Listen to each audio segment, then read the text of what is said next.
friends, welcome to Folk Tales. This is a collection of stories from around Wales, stories that are old and new, stories that involve your imagination. So, my friends, please enjoy.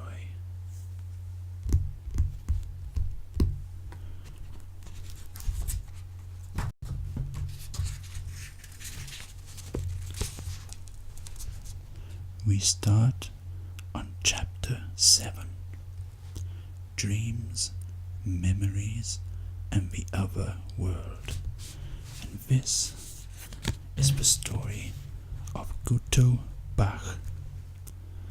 Don't talk to me, you silly young things. Don't provoke an old man. Now upwards of 90 years of age, by saying there were no fairies in Wales. I tell you, fairies were to be seen in the days of my youth, by the thousand. And I have seen them myself 100 times.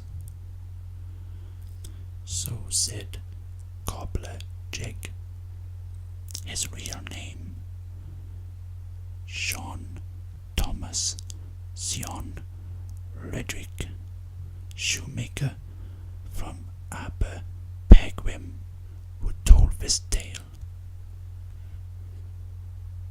Guto Bach, son of Howell Meredith Sion Morgan, looked after his father's sheep on the Rus in He Crinond. Guto was a daydreamer, always wandering off to play on the mountain. Once he returned with pockets full of pieces of peculiarly white paper the size of crowns, with letters stamped on them. He said they were given to him by the little children on the mountain. But one day, Guto never came home. The whole neighborhood was in a commotion. His father, he searched everywhere for him. But all he found were pieces of white paper with letters stamped on them. Time passed, but Guto, he never returned. Until one morning, his mother opened the door. And there he was, lo and behold, sitting on the doorstep,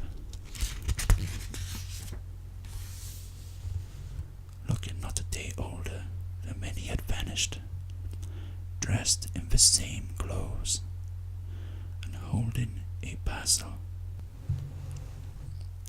He told his mother he had been dancing with the fairies to the playing of a harp, and thought he had only been gone a few hours. His mum, she took the parcel from him. It contained white paper clothes, without seams or stitching. Guto's mother burned them, and she said no more. After hearing this story, Cobbler Jig decided he would like to see the fairies for himself. So he consulted a gypsy woman, who told him to find 4-leaved clover and 9 grains of wheat, and to meet her at midnight on top of Craig Dennis. So he met the gypsy as arranged, and she placed the clover and wheat in her book, and washed his eyes with liquid from a veil. When his eyes cleared, he saw thousands of little folk dressed in white paper clothes, all dancing around in a circle to a score of harps. All night they danced, until at sunrise they gathered in a line on top of a precipice, rolled themselves into balls, and tumbled away down the hill and disappeared into the woods. After that, Cobbler Jig saw them so often that the people of Gleneath took no notice either of him or the fairies. Cobbler Jig was eccentric and jocular, one of the most entertaining persons I ever met with. To those who understand Welsh, he was certainly a great treat, explained Myra Jane Williams when she wrote down his story in 1827. Myra Jane was born in 1795. In Gleneath, she was known as Lynette, for the beauty of her singing and her playing of the harp and the guitar. When she was 20 years old, she began collecting fairy tales from the Vale of Neath, which she sent to an Irish antiquarian. His name, Thomas Crofton Croker, who published them in the second volume of his Fairy Legends and Traditions of Southern Ireland, 1828, with an acknowledgement to the lady to whom the compiler is indebted. Maria Jane became involved with another Irishman, John Randall, her father's gardener, with whom she had a child called Fanny, although some suspected Fanny's father was the rakish Earl of Dunraven, who kept a shooting box on his estate, specifically for amorous adventures.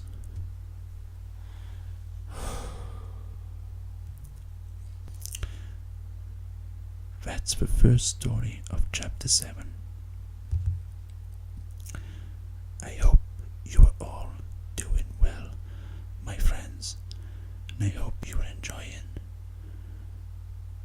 these little folk tales.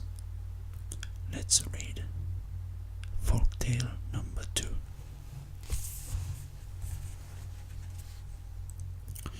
This is called The Fairies of Penlyn. John Rees was a farmer's son from Pontevid, Ceredigon, who became the first professor of Celtic studies at Oxford University.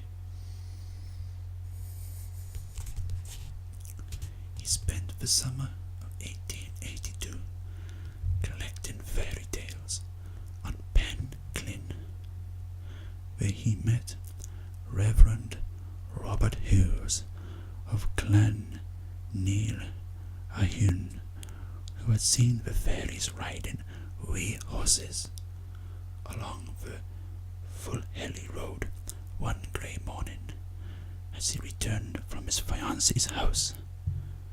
Rees explained, storytelling was kept alive in the parish of Clan Neil Ahun by the institution known as the Pilnos, or Peeling Nights, when the neighbours met in one another's houses to spend the long winter evenings dressing hemp and garden wool.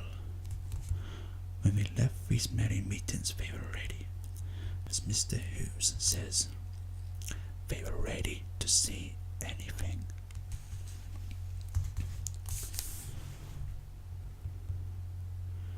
A Neffin man was returning from Fulhilly Fair when he stopped at the inn. He didn't remember an inn being here before, but he stabled his horse, enjoyed a few beers, took a bed bed for the night and slept like a lord in the morning. He found himself lying on a pile of ashes with his horse tied to a fence, nibbling his hair.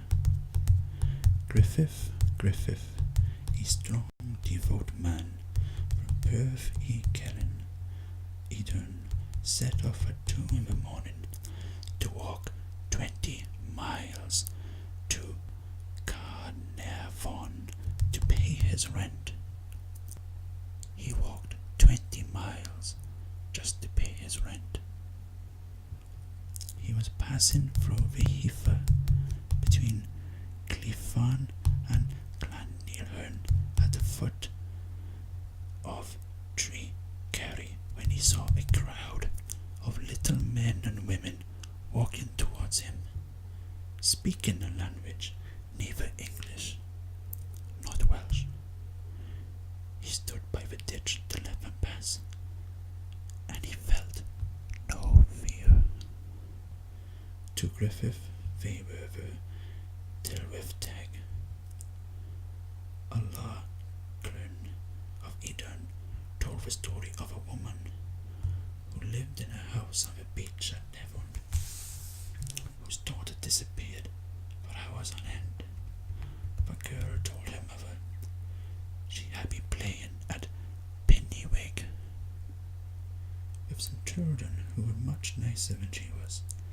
The woman followed her daughter to the top of the headland, where the girl pointed to her friends and became excited when she saw their father was with them.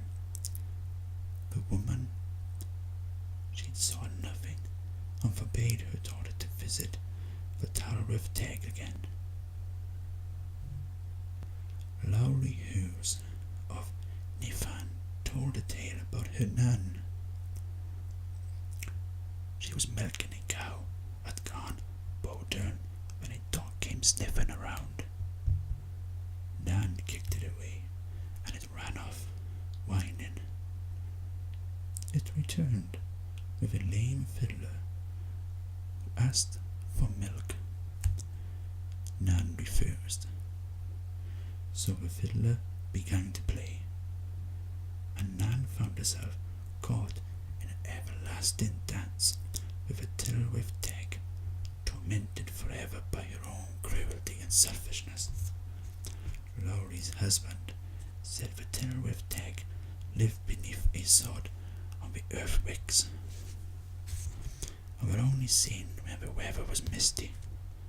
The earthworks is now a golf course. Elias Bach of Tiganol was thought to be a changeling child. His father was a farmer, and all his brothers and sisters were the size of humans, but Elias had legs so short his body almost touched the ground. He could run nimbly through the ruins of a giant's town on Tree Kerry, and could easily round up the mountain goats for the Nant livestock markets. At one market, Ellis saw 2 men offering to pay over the odds for sheep. His mother invited them in for Carl, while Ellis hid in a cupboard and overheard the strangers conspiring to steal all the sheep in the Nant. As the men were herding the stolen sheep up the Corkscrew Road, Ellis followed on a separate path through the trees with his dog Meg. He lay in wait at a bend in the road, and soon he leapt out in front of them and did a weird dance. He frightened the lives out of them and chased them off towards Pitt's Hill, while Meg escorted the sheep back down the track to the Nant. The Tylwyth-Teg still live under the old earthworks at Cove Din Clean, although you won't see them. Too many golfers there.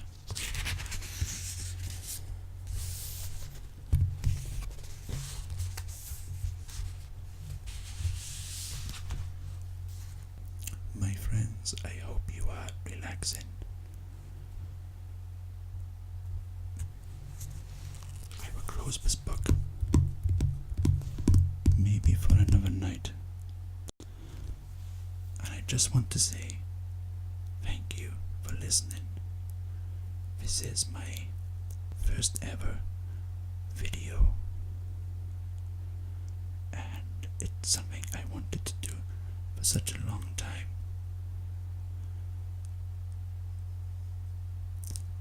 To whoever is listening, I appreciate it, and may God bless you.